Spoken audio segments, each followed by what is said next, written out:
여러분 안녕하십니까. KTN방송 유광식입니다. 오늘 제가 청주에 와서 말씀으로 새로지는 생명의 빛 교회 우리 홍원익 목사님을 또 축하해 드리기 위해서 또 이렇게 만나 뵈러 왔습니다. 교회에요 피아노가 이렇게 돼 있고요.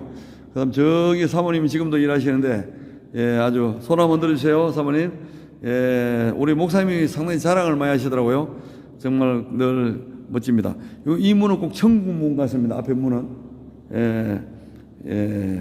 우리 목사님도 한번 손 한번 들어보세요. 또 어떤 말씀을 나누게 될지 기대가 됩니다. 감사합니다.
한방송 유광식입니다. KTN 한방송이 이제 복음 방송도 이제 꿈을 꾸고 있습니다. 김홍근 대표님 오늘 같이 함께 자리에 못 하셨지만 다음에는 이제 9월 7일 이 땅 예배를 드리시죠.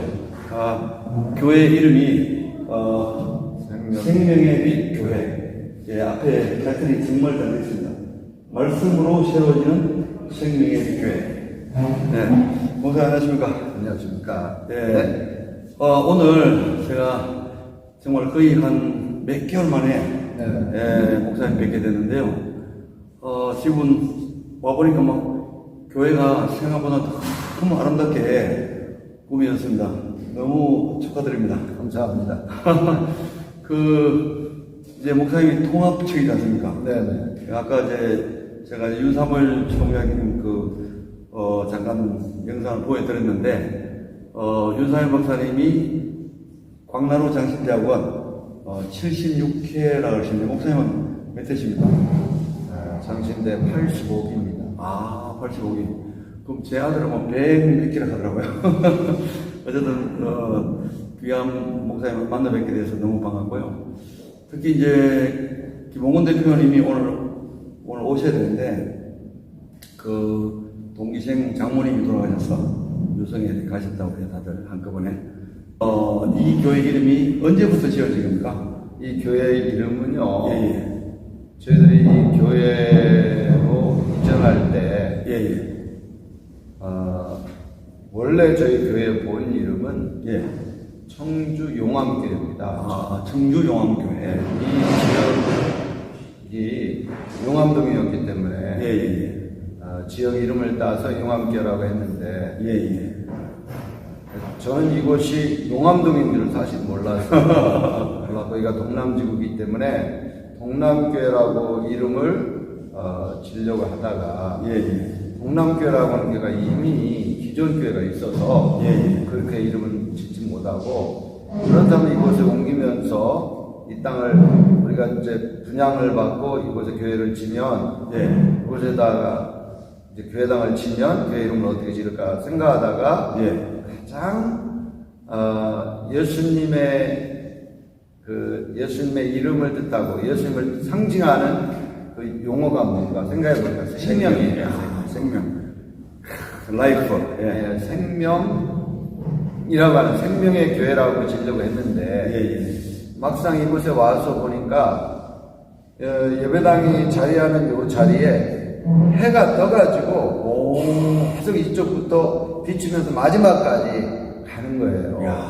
그래서 원래는 음각으로 여기다 십자가를 크리스탈로 해가지고 유리로 넣어서 해가 비치고 또 비치면서 계속 이쪽에다가 스테인글라스를 넣어가지고 비치면서 마지막까지 가게끔 하고 교회를 그냥 그 자연 최강이 될 수 있게 그렇게 하려고 했어요. 그래서 생명의 빛 교회라고, 그럼 예수님을 가장 잘 나타내는 생명과 교회가 위치한, 교회가 자리한 특징을 가장 잘 나타내는 용어인 빛과 같이 합해서 생명의 빛 교회로 하자. 그렇게 해서 이 교회 이름 생명의 빛 교회로 지은 겁니다. 그러면 예수님 자체가 우리 영원한 생명의 주인이시고 또 빛으로 오신 예수님도 말씀이 이렇게 다 일치가 합니다. 근데 뒤에 보니까 말씀으로 새로워지는 생명의 빛교회, 진리가 너희를 자유케 하리라. 근데 목사님이 이 청주에 이렇게 복음을 이렇게 가지고 이 청주에 복음 전한 사명을 가지고 오신 지가 몇 년 되셨어요? 제가 서울에서 원래는 그 서울의 영석교회라고 하는 교회에서 부교육자 생활을 한 2년 동안 했어요. 서울에서 하셨어요? 그러다가 우연찮게 이 청주에 있는 청주의 우리 통합적 교회 모교회라고 할 수 있는 청주 선암교회라고 하는 교회에 부교육자로 오게 됐습니다. 그래서 이곳에서 한 3년 정도 부목사로 사역하는 동안에 교회가 교회 개척한 지 40주년이 돼가지고 개척교회를 기념교회를 세우자고 해서 세운 교회가 우리 청주 용암교회고 이 청주에서 아마 제일 큰 교회인 상당교회라고 하는 교회가 아까 식사하면서 봤잖아요. 우리 청주 선암교회에서 세운 20주년 기념교회예요. 그 교회가 우리 교회는 40주년 기념교회. 이렇게 해서 있다가 이제 기회가 돼서 이 지역이 개발되고 저희들이 이 땅을 분양을 받아가지고 1,200평이나 1,200여 평, 1,200평 되는 땅을 분양을 받고 우리가 이곳에 온 지 한 3, 4년, 그러니까 땅을 분양받은 지는 6년 만에 예배당을 줘서. 근데 지금 제가 기억나는 게 처음에는 흙벌판이었잖아요. 그렇죠. 그때 이제 저기 앞에 생명의 빛 교회를 이렇게 표지판을 해놓고 땅이 흙벌판이었는데 그때 이제 와서 기도하고 그런 기억이 나는데요. 아유 많이 이제 그 걱정을 하고 막 이 염려도 하고 했는데 결국은 하나님이 은혜를 베푸셔서 이렇게 하시다면서요. 그 건축을 맡은 장로님의 자랑 좀 해주시죠. 이 예배당을 짓게 된 동기가 참 놀랍습니다. 제가 신학원에서 강의를 좀 여러 번 했어요. 하는 중에 제 과목에 수강을 했던 한 장로님이 계셨는데 그 장로님이 토목 건축 기술사셔요. 윤진철 장로님이라고 하시는 분이신데 그분이 이제 제가 예배당을 짓는다는 얘기를 듣고 저를 좀 도와줘야 되겠다 그런 마음을 가셨대요. 그래서 제가 여러 건축업자들을 찾아다니면서 계약을 맺는 곳을 그 장로님이 따라다니면서 대학 맺는 거를 도와줬는데 정말 고마운 분이네요. 정말 고마운 분이죠. 그분이 그 신성건설의 부사장님도 계시고 토목 건축 기술자시니까 아주 그 분야는 최고의 전문가죠. 전문가신데 근데 그분이 그런 이제 마음을 가지고 저를 좀 도와서 네. 한 그 장로님을 소개해 주셨는데 우리 통합 측의 충청로에 예. 박승순 장로님이라고 하는 성광교회 수석 장로님이세요. 그 장로님, 정교도 성광교회 있습니까? 예, 그 장로님이 이제 소개를 받고 저하고 만나서 이렇게 예배당을 짓게 됐는데 참 예배당을 지으면서 놀라운 일들이 너무 많은 거예요. 그 중에 하나 좀 일화를 좀 이야기해 주시면 돼요. 우리 예배당을 설계하신 설계회사가 청우라고 하는 청우, 네. 그 종합건축 설계를 하시는 그런 아주 큰 회사인데 이 생명의 빛 교회를 설계할 때 그분은 전혀 이 설계사가 예수를 믿지 않는 그런 분이었어요. 조명희라고 하는 설계사님. 여자분이에요? 남자예요. 남자인데 이름이 조명희. 그런데 어쨌든 설계를 하고 보니까 교회 기둥이 12개. 지금 현재 지은 이 교회. 네, 지금 이 기둥이 딱 12기둥이에요. 이야. 이 12기둥은 특별한 의미가 있죠. 엄청나죠.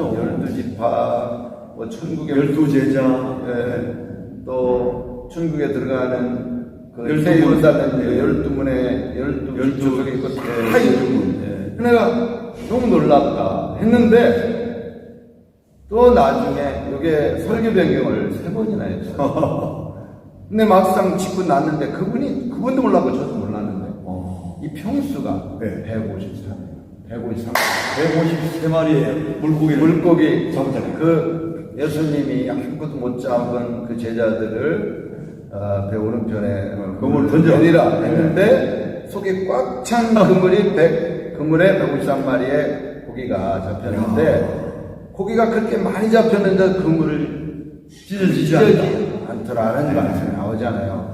근데 우리가 잘 알다시피 153이라고 하는 숫자가 히브리 말로 히브리어는 그 모든 숫자들인데 그게 풀어보면은 숫자에 맞는 153이라는 히브리 말이 하나님의 아들이에요. 예수님이라는 오브가 똑같이.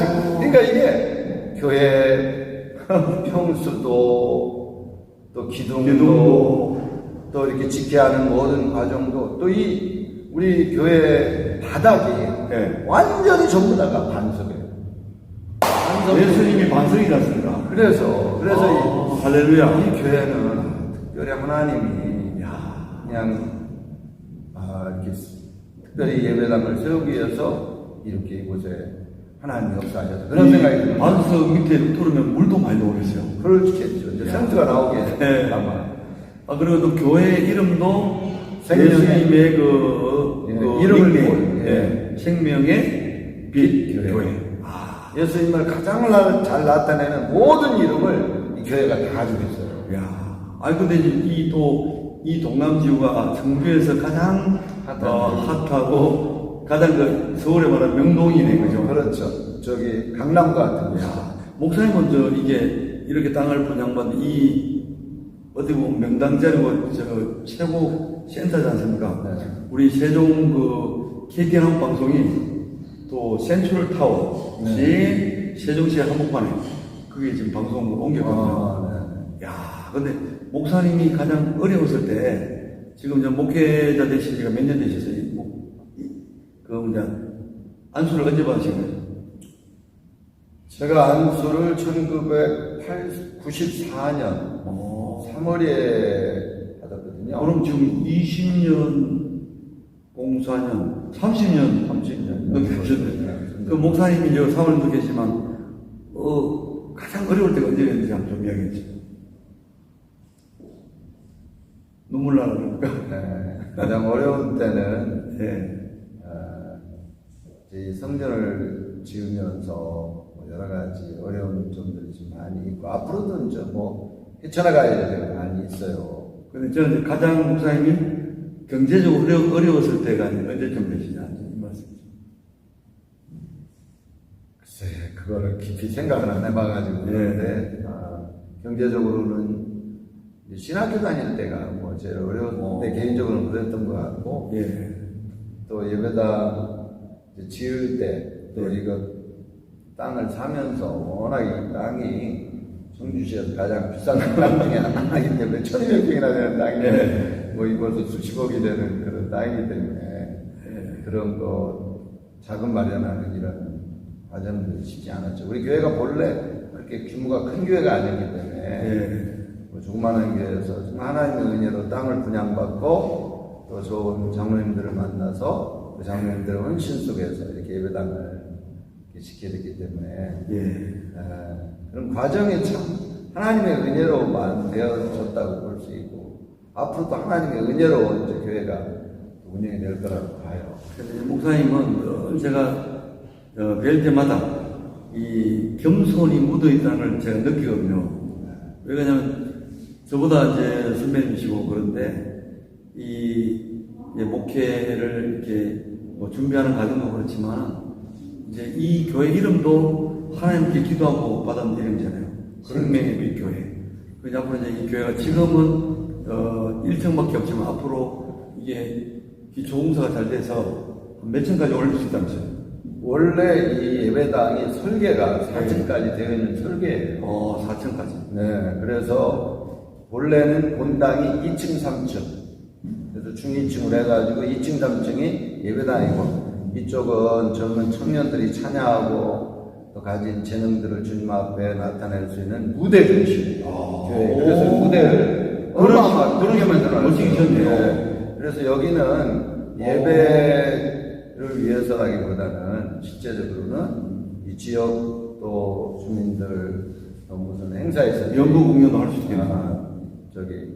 또 대여를 드리고 또 무상으로 사용할 수 있도록 그분들을 위해서도 이제 이곳을 사용할 수 있게 그렇게 그런 목적을 가지고 만들었고요. 본당은 2, 3층이고 그다음에 이제 4층이 카페라든지 식당 같은 거 만들어가지고 여기가 워낙 청주에서 아마 전경이 제일 좋을 거예요. 야, 그 주변에 아파트가 쭉 들어섰어요. 예, 공연하지만 막힌 데 하나도 없어요. 그러니까 딴 데는 다 사면이나 막혀 있는데 여기는 사방팔방에 다 막혀 있고 저기 뚫려 있고 앞에 또 개천이 있죠, 산이 있죠. 이런 좋은 자리가 없다 그래요. 그러니까 하나님의 교회를 위해서 마련한 거고 놀라운 거는 이렇게 큰 대단지 아파트 중심에 한복판에 교회가 하나도 없다는 게 이상하잖아요. 할렐루야. 그래서 이곳은 많은 이제 타종교에서도 여기를 너무너무 이제 노리고 또 이렇게 이 땅을 분양받으려고 애를 썼지만 하나님이 저같이 이제 좀 부족한 사람인데도 우리 교회가 작은데도 하나님이 교회를 세우라고 하나님의 교회를 위해서 하나님이 따로 이렇게 특별하게 이 땅을 맞아요. 그냥 이렇게 준비를 해주셨던 것 같아요. 근데 이제 목사님 보면 이 지역에 예수님의 생명 또 그 생명의 빛 교회니까 이 지역에 이제 유일하게 교회가 여기밖에 없다 했잖아요. 그럼 정말 이 지역의 목사님의 역할이 굉장히 기대가 되지 않습니까? 네. 이 지역의 빛으로 이제 목사님의 행동을 보고 하나님을 찬양하고 하나님께 몸 돌리는 그런 분들이 많이 있으면 좋겠습니다. 아멘. 네. 그리고 이제 제가 또 하나 질문이 있는 게 뭐냐면 보통 목회자는 사명을 받았나 또는 콜링을 받았나 그래요. 근데 우리 홍은희 목사님이잖아요. 이름을 참 말씀 안 드는데 우리 생명의 빛교회 그 담임 목사님이지 않습니까? 네. 직접 한번 이름 한번 말씀해 주십시오. 저는 이름이 홍자, 은자, 익자, 홍은익 목사입니다. 이름을 저희 아버님이 지으실 때는 아버님도 그렇고 네가 세상에 살아가면서 받은 은혜가 많을 것이다. 그러면 그 은혜를 받은 것은 반드시 더해서 갚으라. 그래서 더할 익자, 은혜를 더해서 갚으라고 하는 아주 목회자에게 딱 맞는 이름을 저희 아버님이 사실은 신앙생활도 안 하셨는데도 오. 그런 이름을 저에게 주신 것이 하나님이 우리 아버님을 통해서 저에게 그런 이름을 주시지 않았나 그렇게 생각을 해봅니다. 원래 고향이 청주신가요? 아니에요. 어디십니까? 저는 그 지금 대덕 영무단지가 들어갈 때 있는 대전이시네요? 대전이에요. 대전이고 제 아버님은 이북 분이시고. 야, 아까 저 보여드린 윤사무엘 목사님도 아버님이 이북 분이세요. 네. 그래서 47년 전에 저로 모셨는데 지금 이제 목사님 이름을 생각하니까 그 항공과학고등학교 교가 있지 않습니까? 은익을 번쩍이며 웅신전에 맞죠? 무예를 갈못 않는 여기도 정말 복음의 전당이 됐으면 참 좋겠습니다. 아멘. 그리고 이제 아까 조금 전에 이제 질문을 드렸는데 목회자로서 하나님께 콜링을 받았다고 생각하시지 않고 당연히 그 언제 콜링을 받은지 한 말씀 좀 해주세요. 제가 조금 그 점에 있어서는 네. 좀 죄송한 게 있는 것이 네. 저는 소명의식에 대한 게 좀 부족해요. 저는 군생활을 하고 네. 우리 항공과학고등학교 특징이 군생활을 기본으로 7년을 더 해야 되잖아요. 그렇죠. 학교를 졸업하고 나서 7년 동안 해야 되는데 네. 현재 제대를 할 수 없어서 1년을 더 했습니다. 그러니까 바로 제대를 했는데 저도 많이 안 하셨네요. 정확하게 그냥 나라에서 요구하는 것만 한 거죠. 그런데 그때 제가 처음에 군 생활을 하면서 주님 네. 앞에 그런 마음이 아프고 했었어요. 예. 그때 군대에 있는 부대교회 예, 부대교회, 공기지교회. 예, 기도교회에서 제가 제주도에서 사찰 좀 했었어요. 사찰 역할을 한 거죠. 저는 좀 특이한 점은 제가 21살 때 집사직을 장가 가기 전에. 장관 가기 전에 아마 우리나라에서 집사직을 제일 일찍 받은 사람이라고 생각이 드는데 그래가지고 부대장병들 여러 가지 부대에서 나와서 예배 드리고 들어가고 거기 제주도는 그 부대교회가 강병대교회라고 하는 교회. 오, 제주도교회 알아요. 제주도교시구나. 거기에서 또 한 2, 3년 동안 있었기 때문에 그때 외출을 나와가지고 그때는 이제 내가 영년 사병이었는데 나와가지고 교회 가서 철야기도를 해야 되겠다고 했는데 심야기도, 철야기도를 하는 게 쉽지 않더라고요, 그때는. 그렇죠. 그냥 조금 더 기도하고 눈 떠보면 뭐 한 30분밖에 안 지나고, 철야라고 하여서 그냥 하루 종일 기도하는 줄 알았는데 그때는 단순해가지고. 근데 그때 마음에 내가 주님을 위해서 뭔가를 하긴 해야 되겠다는 생각을 그때 했었어요. 하고는 그러면 내가 군생활이 끝나는 7년 지나고 나서 주님을 위해서 뭔가 해야 되겠다. 그런 생각을 그때 그냥 그 생각을 가졌었는데 기이하게 내가 일찍 집사직분을 받고 평신도 선교사로 나가려고 했는데 그게 안 되고 제 모교회 목사님이 신학을 하고 가야 된다고 그래가지고 제가 어디를 끌고 저를 다녔는데 나중에 보니까 그게 노예예요. 노예에서 여러 가지 절차를 밟아서 시험 보고 그 다음에 장로 신학대학에 시험을 봐서 신학을 하게. 그 광나루 그 장로신학대학원이지 않습니까? 거기는 적어도 막 7수, 8수를 하더라고요. 근데 한 번만에 붙으신 거예요? 하여튼 어떻게 하나님의 은혜에 그것도 제가 신경이 있어서 갔다고 하기는 그럴 것 같고. 아니, 너무 귀엽잖아요. 아니, 진짜.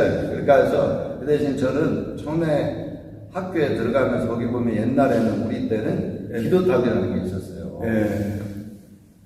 아주 그냥 그 5층과 6층으로 된 기도탑 위에 먼저 학교에 들어가기 전에 기도탑을 먼저 가서 하나님 무릎 꿇고 하나님 이야기를 합격시켜달라고. 그러면 그 마음의 소원을 하나님 들어주셨네요. 그렇지. 그래서 나는 그때 하나님 제 기도를 들으시고 응답해 주셔가지고 쉽게 이렇게 신학교에 들어가서 또 특별한 거는 제가 이제 신대원 보통 신대원 학생 때는 전임이 될 수 없어요. 아, 그러면 죄송한데, 장로의 신학교에 신학과도 다니신 거예요? 그러니까 유니버시티? 대학교도?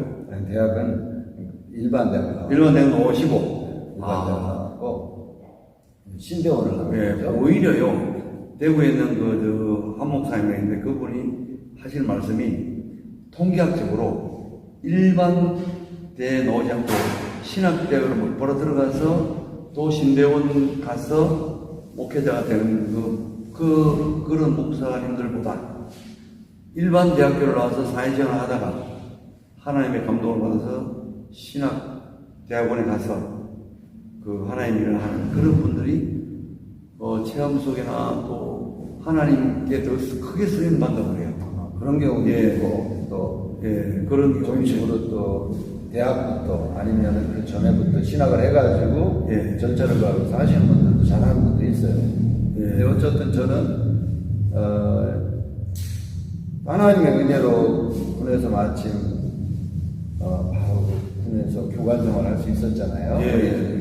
유학인터에서 잘 알다시피 80, 제가, 진급을 한 곧 다음해부터 바로 그렇게 교관생활을 해가지고, 교육사령부에서 한 6, 7년 동안 후진을 위해서 교관생활 이제 하다가 거기서 제대한 거지 그렇게. 그렇죠. 그건 제가 저에게 의무복무 기간 동안 하고 제대하고 선교도를 가려고 하다가 그게 막혀가지고 신학을 해서 이렇게 목회자가 됐는데 또 특별하게 하나님의 은혜가 저게 있었던 거는 일반적으로 신학생 때는 교육전도사나 하지 전임을 할 수 없어요. 그렇죠. 근데 저는 신대원 3학년 때부터 전임을 했어요. 다른 분들이 거짓말이라고 그러는데 진짜입니다. 영속교회에서 신대원 3학년 때부터 전임을 했기 때문에 학교가 공부도 많이 하고 시간적으로 굉장히 시간이 별로 없어요. 공부하는데 뭐 굉장히 촉박하고 막 그런데도 어쨌든 전임 생활도 재밌게 그렇게 영속교회에서 하고 하다가 결국은 이제 사명을 받은 건 다름없는 게 그 하나님은 우리 마음의 생각과 우리의 마음 속을 다 감찰하시는 거잖아요. 그런데 그 하나님께서 목사님 그 제주도에 근무할 때 정말 내가 하나님 일을 해야 되겠다는 그런 마음 속을 하나님이 들어가 보신 거잖아요. 그래서 거기서 그걸 하나님 그게 7년 만에 하신 게 그 귀히 여기시고 이렇게 오늘까지 사시는데 네. 청주에서만 지금 전도사 생활부터 해서 청주에서만 30년 되시네. 그렇죠. 정확히 지금 한 30년을 정확합니다. 그러면 이제 예수님이 공생애를 30부터 시작했지 않습니까? 3년. 이것도 아까 뭐 153, 12기둥 그지 않습니까? 그런 것처럼, 이건 오늘 제가 발견한 건데, 그 예수님이 이제 공생애를 30부터 시작했지 않습니까? 그러면 이제 목사님이 이 동남지구에, 청주, 동남지구에서 이제 30년 딱 되고 나서 이 큰 교회를, 1200명 되는 이 교회를 이제 움직이게 되잖아요. 그래서 이제 진짜 이제 공생애라 생각하시고 정말 멋진 그런 목회 생활을 또 실제로 목회라는 것은 양육하는 거잖아요. 목자로서. 근데 앞으로 이제 비전을 한번 말씀해 주시죠. 저희 교회는 처음에 제가 선교를 하게 된 그런 동기라고 할까, 그것이 내가 원래는 선교사로 나가야 되겠다는 생각을 해서 신앙생활도 했고 또 그렇게 훈련을 받고 한번 나가야 되겠다는 생각에서 신학을 하고 목회를 시작하게 된 거예요. 근데 결국은 제가 이제 선교사로 나가지 못했기 때문에 주님 앞에 제가 기도하기를 주님 그렇다면 제가 못 나가면 선교사를 돕거나 선교사를 단독으로 많이 파송하게 해달라 해가지고 제가 목표를 잡은 게 100명의 선교사예요. 그래서 우리 교회가 제 때가 될지 아니면 제 후대가 될지 몰라도 100명의 선교사를 시골이 교회에서 활성화합니다. 그걸 목표로 하고 있어요. 박수 한번 치겠습니다. 그 말씀대로 주님께서 내기에 들린 대로 행하리라 했지 않습니까? 그러니까 100명을 선포했습니다. 이 시간에. 네. KTN 한국방송에 선포했으니까 그 100명의 성교사를 파송하는 일이 생명의 빛교회에서 일어나길 바랍니다. 그래서 그거를 위해서 300명의 그 셀 리더를 세워야 된다. 300명 셀. 예. 그 셀 리더 한 사람이 그 세론을, 그 세포를 10사람을 가지고 있으면 그 한 사람, 세 셀인 조장이, 예. 그런 셀 리더 3사람이 모이면 한 사람 정도는 그렇게 파송한 선교사를 단독으로 도울 수 있겠다 해서 예. 구체적으로 300명의 셀 리더를 하나님 내가 꼭 이 목표를 하면 세우겠다 이렇게 지금 생각하고 있어요. 그래서 그 사람들이 있어야 실제적으로 교회가 하는 게 아니고 그 사람들한테 그러니까 하면은 30명이 한 사람의 목회자를 갖다 그 선교사를 직접 관여해가지고 모든 걸 돕는 거예요. 그리고 그 총 숫자가 그렇게 되면은 총 숫자가 3,000명이 되는 거예요. 예. 3,000명이 항상 이 선교를 위해 복음을 위해 기도하고 그 셀 리더 30명이 리더가 돼가지고 선교사를 돕고 직접적으로 모든 자기 세론들을 가지고 그 선교하는 일을 직접적으로 하고 사도 바울을 후원하듯이 그죠? 계속 그냥 그 일이 계속 이어지도록 그렇게 하려고 해요. 교회가 하는 것이 아니라 교회가 하는 거지만 교회에서 아예 그 선교하는 사람들을 배정해 버리는 거예요. 교회를 통해서 하는 게 아니고. 그 셀 리더 3사람이 그러니까 30명이 한 사람의 그 선교사들을 지원하니까 그러면 이제 선교하는 선교비뿐만 아니고 생활비뿐만 아니고 예배당도 그 가운데 세울 것 같고 또 그 가운데서 자기들끼리 열심히 기도하고 이제 선교사를 위한 사택도 지어드리고 교육하는 그래서 그 30명이 이제 그 일을 계속 하게끔 만드는 거예요. 그게 제 어떤 이 목회를 하게 된 동기가 되고 지금도 그런 선교의 비전을 그냥 그대로 실천하게 되는 때가 이제 올해부터 시작됐네, 그죠? 그렇게 하나님이 하실 거라고 믿습니다. 목사님이 이 선교의 비전을 이렇게 선교사로 나가겠다고 하시다는 그 이야기를 오늘 제가 오늘 처음 듣는데 상당히 그대로 기대되고 있습니다.